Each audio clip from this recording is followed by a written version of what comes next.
ઘોઘા તાબેના કોળિયાક નિષ્કલંક મહાદેવના દરિયામાં એક યુવક ફસાયો. યુવકનું મરીન પોલીસ તેમજ ઘોઘા પોલીસ દ્વારા કરવામાં આવ્યું રેસ્ક્યુ. આજરોજ તારીખ 8/12/2025 સોમવારે સાંજે 6 કલાકે મળતી વિગત અનુસાર ઘોઘા તાબેના કોળિયાક નિષ્કલંક મહાદેવના દરિયામાં એક યુવક ફસાઈ જતા યુવકનું કરવામાં આવ્યું રેસ્ક્યુ.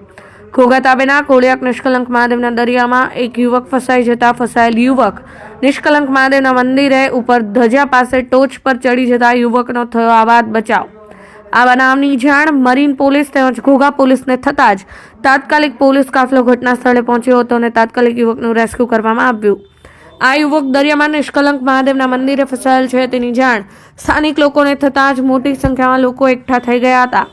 આ યુવક કઈ રીતે ફસાયો, આ યુવક કોણ છે, ક્યાંનો છે તેની સમગ્ર તપાસ હાલ પોલીસ દ્વારા કરવામાં આવી રહી છે.